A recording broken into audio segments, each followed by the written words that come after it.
Bharat space technology में बहुत तेजी से आगे बढ़ रहा है। पिछले ही साल हमने चंद्रयान 3 स्पेसक्राफ्ट को चांद की सतह पर सक्सेसफुली लैंड कराया।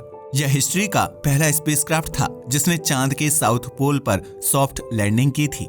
चांद पर मिशन कंप्लीट होने के कुछ ही हफ्तों बाद इसरो ने सूर्य को स्टडी करने के लिए भी एक स्पेसक्राफ्ट लॉन्च कर दिया जिसका नाम था आदित्य L1। इस मिशन को सक्सेसफुली लॉन्च करने के बाद भी भारतीय वैज्ञानिक रुके नहीं।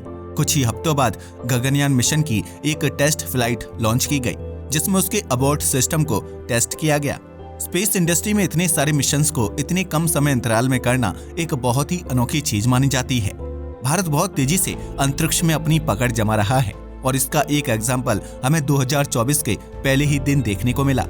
1 जनवरी 2024 के दिन इसरो ने एक्सपोसैट नाम के एक सैटेलाइट मिशन को लॉन्च किया जिसका काम है अंतरिक्ष से आने वाली एक्सरेज पर स्टडी करना। आपको जानकर हैरानी होगी कि भारतीय वैज्ञानिक इस सैटेलाइट के जरिए ब्लैक होल्स पर भी स्टडी करने वाले हैं और यही कारण है कि इस मिशन को इतनी ज्यादा पॉपुलैरिटी मिल रही है। इंटरेस्टिंग बात तो ये है कि वैज्ञानिक इससे सिर्फ ब्लैक होल्स को ही नहीं बल्कि ब्रह्मांड के और भी कई सारे मिस्टीरियस ऑब्जेक्ट्स को स्टडी करने वाले हैं, जैसे pulsars, magnetars and binary black holes. आज के इस वीडियो में हम आपको इस पूरे मिशन के बारे में डिटेल और आसान भाषा में बताने वाले हैं, इसलिए इसे अंत तक जरूर देखिएगा। लॉन्च 1 जनवरी 2024 को PSLV रॉकेट की मदद से एक्सपोसैट मिशन को लॉन्च किया गया। करीब 21 मिनट की फ्लाइट के बाद इस सैटेलाइट को पृथ्वी से 650 किलोमीटर ऊपर के ऑर्बिट में सक्सेसफुली डिप्लॉय कर दिया गया। एक्सपोसैट का फुल फॉर्म है एक्स-रे पोलरीमीटर सैटेलाइट और यह नाम ही इस पूरे मिशन को डिफाइन करने के लिए काफी है। एक्सपोसैट दुनिया की दूसरी ऐसी सैटेलाइट है जिसे एक्स-रे पोलरीमीट्री मेजरमेंट्स लेने के लिए बनाया गया है। आसान भाषा में कहें तो यह सैटेलाइट अंतरिक्ष में मौजूद ऐसे सोर्सेस को स्टडी करेगी जो पोलराइज्ड एक्सरेज को रिलीज करते हैं। अब शायद आपके दिमाग में ये सवाल आ सकता है कि आखिर यह पोलराइज्ड एक्सरे क्या होती है, तो आइए सबसे पहले हम इन्हीं के बारे में जानते हैं। Polarized X-rays, electromagnetic spectrum. हमारे ब्रह्मांड में इंफॉर्मेशन ट्रैवल करने का मुख्य जरिया इलेक्ट्रोमैग्नेटिक रेडिएशंस है। एक तारे के फटने से लेकर ब्रह्मांड के छोर पर होने वाली गतिविधियों तक सारी जानकारी वैज्ञानिकों को इन्हीं इलेक्ट्रोमैग्नेटिक वेव्स की वजह से ही मिल पाती है। चीजों को आसान बनाने के लिए वैज्ञानिकों ने इन इलेक्ट्रोमैग्नेटिक वेव्स को उनके एनर्जी लेवल के हिसाब से बांटा है। सबसे छोटी होती है रेडियो, उससे बड़ी होती है माइक्रो, फिर इंफ्रारेड, फिर विजुअल लाइट, उसके बाद आती है अल्ट्रावायलेट, फिर उसके बाद आती है एक्सरे और सबसे लास्ट में आती है गामा रे। सबसे कम एनर्जी रेडियो वेव्स में होती है जिनका इस्तेमाल आमतौर पर कम्युनिकेशन टेक्नोलॉजी में किया जाता है। वहीं सबसे ज्यादा एनर्जी गामा रेज में होती है जो ब्रह्मांड के सबसे खतरनाक ऑब्जेक्ट्स द्वारा रिलीज की जाती है। आपको जानकर हैरानी होगी कि हमारा सूर्य भी गामा रेज को रिलीज करता है, लेकिन मात्रा कम होने की वजह से यह पृथ्वी को जरा सी भी हानि नहीं पहुंचा पाती है। हम इंसानों के लिए इलेक्ट्रोमैग्नेटिक स्पेक्ट्रम का विजुअल पोर्शन सबसे इम्पोर्टेंट है। इसी रेडिएशन को हम आम भाषा में लाइट कहकर पुकारते हैं। जब विजुअल लाइट किसी ऑब्जेक्ट से टकराकर हमारी रेटिना को हिट करती है तभी हम उस ऑब्जेक्ट को देख पाते हैं। Source of X-rays. एक्सरेज भी इलेक्ट्रोमैग्नेटिक स्पेक्ट्रम की एक बहुत एनर्जेटिक वेव मानी जाती है। गामा रेज के बाद सबसे ज्यादा एनर्जी इन्हीं वेव्स में होती है जो आमतौर पर अंतरिक्ष में होने वाले बड़े धमाकों में पैदा होती है, जैसे सुपरनोवा एक्सप्लोजन यानी कि किसी तारे का फटना या फिर बाइनरी कोलिजन यानी किन्हीं दो तारों का आपस में टकराना। जब एक तारा फटता है तो वह चारों दिशाओं में अपनी एनर्जी और शॉक वेव्स को रिलीज करता है। यह एनर्जी ज्यादातर एक्सरेज के फॉर्म में ही होती है। इनमें से जिन एक्सरेज की इलेक्ट्रिक फील्ड हमारी पृथ्वी की दिशा में होती है उन्हें पोलराइज्ड एक्सरेज कहा जाता है। जैसा कि इनके नाम से ही पता चलता है, इलेक्ट्रोमैग्नेटिक वेव्स इलेक्ट्रिसिटी और मैग्नेटिज्म के आपस में कंबाइन होने से बनती है। इन वेव्स की मैग्नेटिक फील्ड की डायरेक्शन को पता लगाने के बाद वैज्ञानिक आसानी से इनकी इलेक्ट्रिक फील्ड की दिशा को भी कैलकुलेट कर लेते हैं। अगर यह इलेक्ट्रिक फील्ड हमारी पृथ्वी की दिशा में होती है तो एक्सरेज पर रिसर्च करना हमारे लिए काफी आसान हो जाता है। Example of polarized wave. XPoSat जैसी पोलरीमीट्री सैटेलाइट सिर्फ पोलराइज्ड एक्सरेज पर ही फोकस करती है और बाकी वेव्स को फिल्टर आउट कर देती है। इससे वैज्ञानिकों को उन एक्सरेज के सोर्स पर स्टडी करने में आसानी होती है। आपने सूर्य ग्रहण के दौरान पहने जाने वाले पोलराइज्ड ग्लासेस के बारे में तो सुना ही होगा। यह चश्मे सूर्य की उस लाइट को फिल्टर आउट कर देते हैं जिसकी दिशा आपकी आंखों की तरफ नहीं होती। यही कारण है कि इन्हें पहनने के बाद हमें चीजें डार्क दिखाई देने लगती हैं और ब्राइट लाइट को देखना हमारे लिए आसान हो जाता है। एक्सपोसैट्स पेलोड्स। एक्सपोसैट पृथ्वी को 650 किलोमीटर ऊपर से ऑर्बिट करेगी और अंतरिक्ष से आने वाली पोलराइज्ड एक्सरेज को कैच करेगी। इस सैटेलाइट में दो बहुत ही इंपॉर्टेंट साइंटिफिक पेलोड्स मौजूद हैं जो वैज्ञानिकों को रिसर्च करने में सहायता करेंगे। आइए जानते हैं इन दो पेलोड्स के बारे में।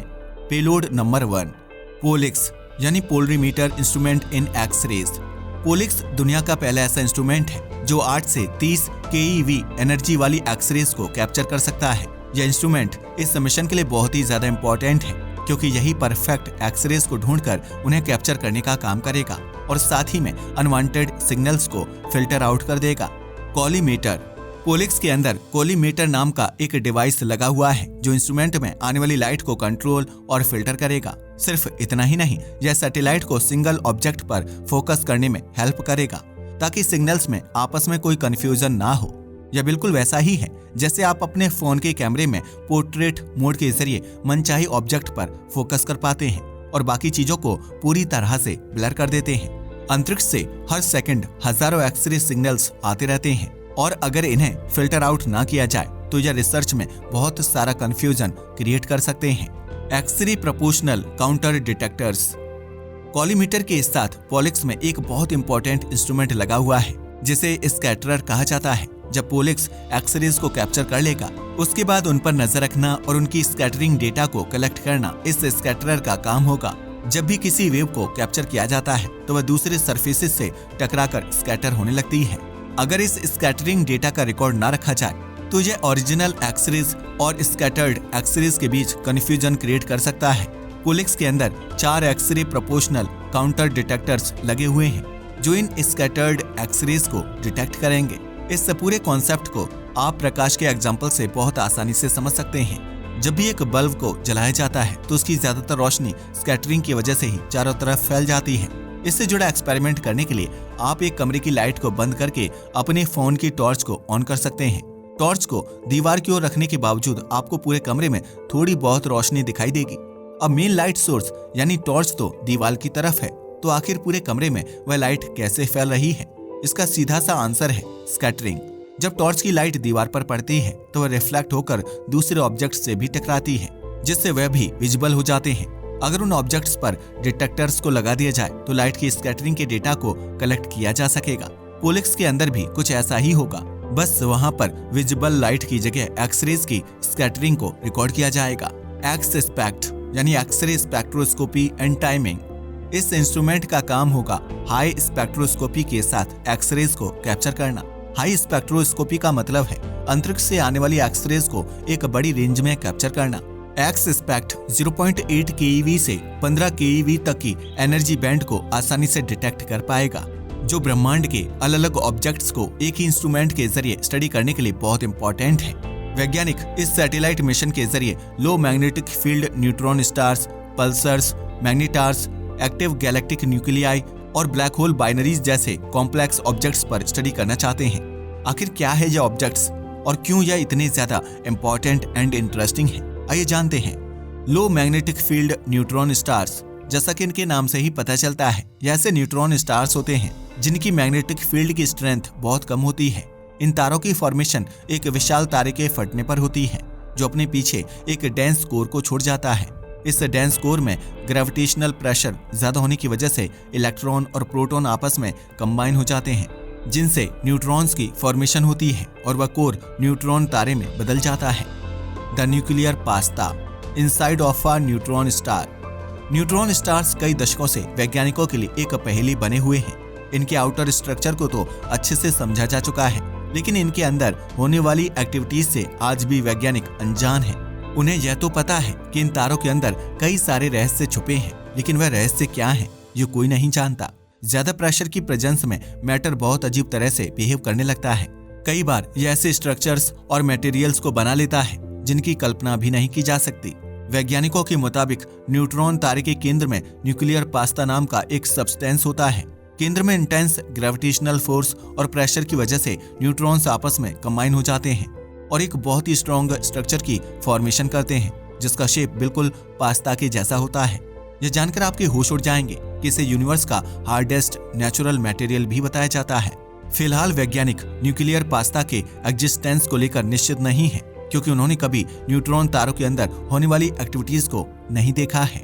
लेकिन एक्सपोसैट के जरिए न्यूट्रॉन तारों पर स्टडी करके वैज्ञानिक न्यूक्लियर पास्ता के एग्जिस्टेंस की एक्यूरेट प्रिडिक्शन जरूर कर सकते हैं। इन तारों को स्टडी करने से हमें ब्रह्मांड से जुड़े कई सारे सवालों के उत्तर भी मिल सकते हैं। Pulsars, why they are called pulsars.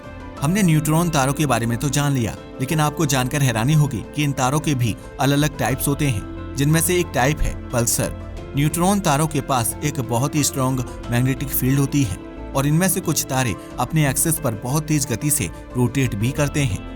Rotate करते हुए ये अपनी पोल से हाई एनर्जी बीम्स को अंतरिक्ष में रिलीज करते हैं। ये बीम्स आमतौर पर रेडियो वेव्स के रूप में पृथ्वी पर रिसीव की जाती है और यह किसी साइंस फिक्शन मूवी में दिखाई जाने वाली लेजर से कम नहीं होती है। कई बार इन बीम्स की दिशा में हमारी पृथ्वी भी आ जाती है, जिस वजह से हमें लगातार इन रेडियो वेव्स के सिग्नल्स मिलते रहते हैं।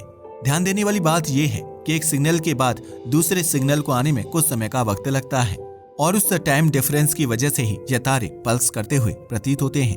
यही कारण है कि इन्हें पल्सर कहा जाता है। Cosmic clock. वैज्ञानिकों के मुताबिक कुछ पल्सर्स अपनी एक्सिस पर एक सेकंड में 600 बार तक रोटेट कर लेते हैं, जो बहुत ही इंटरेस्टिंग चीज है। एस्ट्रोफिजिक्स में इन तारों को कॉस्मोलॉजिकल क्लॉक के रूप में इस्तेमाल किया जाता है। इनकी रोटेशन पीरियड बहुत ही एक्यूरेट होते हैं, जिस वजह से वैज्ञानिक इन्हें यूनिवर्स के लेवल पर टाइम कैलकुलेट करने के लिए यूज करते हैं। मैग्नेटार्स। मैग्नेटार्स भी न्यूट्रॉन तारों का ही एक रूप होते हैं। जैसा कि इनके नाम से ही पता चलता है, इनकी मैग्नेटिक फील्ड एक्सट्रीमली स्ट्रॉन्ग होती है। जब यह स्ट्रॉन्ग मैग्नेटिक फील्ड आसपास के मटेरियल यानी ऑब्जेक्ट से टकराती है तो बहुत भारी मात्रा में एक्स-रेज रिलीज होती है। Star quacks. वैज्ञानिकों के मुताबिक एक नॉर्मल न्यूट्रॉन स्टार मैग्नेटार तब बनता है जब उसमें स्टार क्वैक्स आने लगते हैं। जैसे पृथ्वी पर आने वाले भूकंप को अर्थक्वेक और चांद पर आने वाले भूकंप को मून क्वैक कहा जाता है, वैसे ही तारों पर आने वाले भूकंपों को स्टार क्वैक्स कहा जाता है। एक्सपोसैट के जरिए इन तारों को स्टडी करने से वैज्ञानिकों को न्यूट्रॉन स्टार की फिजिकल कैरेक्टरिस्टिक्स और उन पर आने वाले स्टार क्वैक्स के बारे में काफी सारी जानकारी मिल सकती है। AGN यानी एक्टिव गैलेक्टिक न्यूक्लियाई। हर विशाल गैलेक्सी के केंद्र में एक विशाल ब्लैक होल भी मौजूद होता है, जिसे सुपरमैसिव ब्लैक होल कहा जाता है। इन ब्लैक होल्स के आसपास अक्रीशन डिस्क मौजूद होती है, जो बेसिकली उस मैटर को कहते हैं जो ब्लैक होल के अंदर जाने वाला होता है। जब यही अक्रीशन डिस्क किसी गैलेक्सी के केंद्र में मौजूद होती है तो इसे एक्टिव गैलेक्टिक न्यूक्लियाई कहा जाता है। आमतौर पर यह गैलेक्सी का सबसे ब्राइटेस्ट और एक्टिव पार्ट होता है और इससे निकलने वाली एक्स-रेज और गामा रेज की मात्रा भी बहुत ज्यादा होती है। हमारी मिल्की वे गैलेक्सी के केंद्र में भी एक ऐसा ही ब्लैक होल मौजूद है, जिसका नाम है सजिटेरियस A। एक्सपोसैट सैटेलाइट के जरिए वैज्ञानिक ऐसे ही कई सारे AGNs पर रिसर्च करने वाले हैं, ताकि वह ब्लैक होल्स और गैलेक्टिक फॉर्मेशन से जुड़े रहस्यों को सुलझा पाएं। Black hole binaries. जब अंतरिक्ष में मौजूद दो ब्लैक होल्स नजदीक आकर एक दूसरे का चक्कर लगाने लगते हैं तो वह ब्लैक होल बाइनरी सिस्टम की फॉर्मेशन करते हैं। जब इन दोनों ब्लैक होल्स का मैटर एक दूसरे के साथ एक्सचेंज होता है तो उस प्रोसेस में बहुत सारी एनर्जी रिलीज होती है। यह एनर्जी ज्यादातर हाई फ्रीक्वेंसी वेव्स जैसे एक्स-रेज और गामा रेज के फॉर्म में होती है। अंत में ये ब्लैक होल बाइनरीज एक दूसरे से टकरा जाते हैं और एक विशाल ब्लैक होल की फॉर्मेशन कर लेते हैं। यह कोलिजन इतना खतरनाक होता है कि इसमें पूरा स्पेस टाइम तक कांप जाता है, जिस वजह से ग्रेविटेशनल वेव्स उत्पन्न होती है। इन वेव्स को सबसे पहले 2015 के सितंबर महीने में डिटेक्ट किया गया था। जिन दो ब्लैक होल्स के कोलिजन से यह वेव्स उत्पन्न हुई थी, उनका द्रव्यमान सूर्य से 29 गुना फर्स्ट ब्लैक होल और 36 गुना सेकंड ब्लैक होल ज्यादा था। आने वाले समय में एक्सपोसैट इन सभी ऑब्जेक्ट्स पर स्टडी करने वाला है। ये एक बहुत ही यूनिक तरह की सैटेलाइट है जो भारत को स्पेस रेस में बहुत आगे कर देगी। इस सैटेलाइट की एक्सपेक्टेड फंक्शनिंग ड्यूरेशन करीब 5 साल है। इन 5 सालों में भारतीय वैज्ञानिक किन किन रहस्यों को समझ पाएंगे, ये देखना बहुत ही इंटरेस्टिंग होगा। आप भारत के किस दूसरे स्पेस मिशन के बारे में और ज्यादा जानना चाहेंगे, हमें नीचे कमेंट करके जरूर बताइएगा। आज के वीडियो के लिए बस इतना ही। धन्यवाद।